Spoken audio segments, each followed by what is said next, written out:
My name is Matthew Walker. I am a professor of neuroscience and psychology at the University of California, Berkeley, and I am the author of the book, Why We Sleep. What are things that we can all do tonight and in the future to start getting better sleep? Well, beyond carving out a non-negotiable 8-hour sleep opportunity, there are probably at least 5 things that we can do. The first is that we have to try and maintain regularity. And if there's one thing that you take away from this, it would be going to bed at the same time and waking up at the same time, no matter whether it's the weekday or the weekend. Even if you've had a bad night of sleep, still wake up at the same time of day and reset. The second thing is that we are a dark-deprived society in this modern era. And we need darkness in the evening to allow the release of a hormone called melatonin. And melatonin helps the healthy timing of our sleep. So try to dim down half the lights in your home in the hour before bed. Stay away from screens, especially those LED screens. They emit blue light that actually puts the brakes on melatonin. And those blue light emitting devices fool your brain into thinking that it's still daytime, even though it's nighttime and you want to get to sleep. The third key ingredient is to keep it cool. Many of us actually have a bedroom that's too warm in terms of temperature.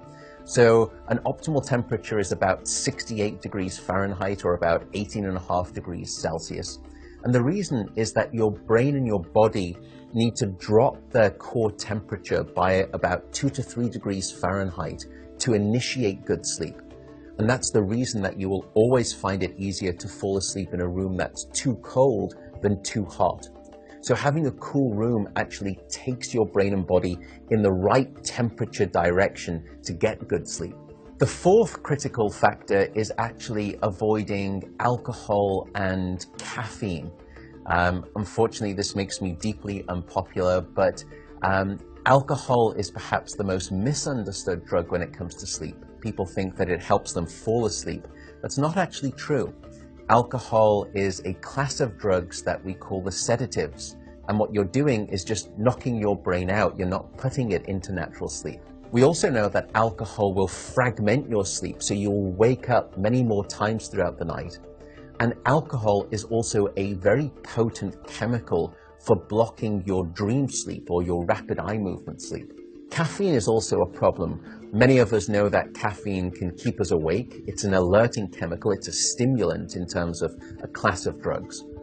But few people know that even if you can have a cup of coffee after dinner and you fall asleep fine and maybe you stay asleep, the depth of the deep sleep that you have when there is caffeine within your brain isn't as deep as when you have abstained from that cup of coffee after dinner. So as a consequence, you wake up the next morning, you feel unrefreshed, and you don't remember waking up or having a difficult time falling asleep, but now you find yourself reaching for 2 or 3 cups of coffee in the morning, and you develop this dependency, this addiction cycle.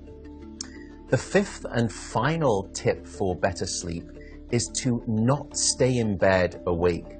So if you haven't fallen asleep within 20 or so minutes, or you've woken up and you're finding it difficult to fall back asleep, don't stay in bed awake. The reason is that your brain very quickly starts to learn the association between your bed being about the place that you're awake rather than your bed being about sleep. So the advice is to get up, go to another room, and in dim light, just read a book. No screens, no email checking, no food. And only when you feel sleepy should you return to bed. And that way you can actually then relearn the association between your bedroom being about the place of sleep rather than being awake. I should also note that some people don't like the idea of getting up and going out to a different room if it's dark and they're warm in bed. An alternative is actually meditation. Meditation has been demonstrated in clinical trials to help people just relax the body, calm down the fight or flight branch of the nervous system that can happen when we wake up in the middle of the night and we have that Rolodex of anxiety thoughts.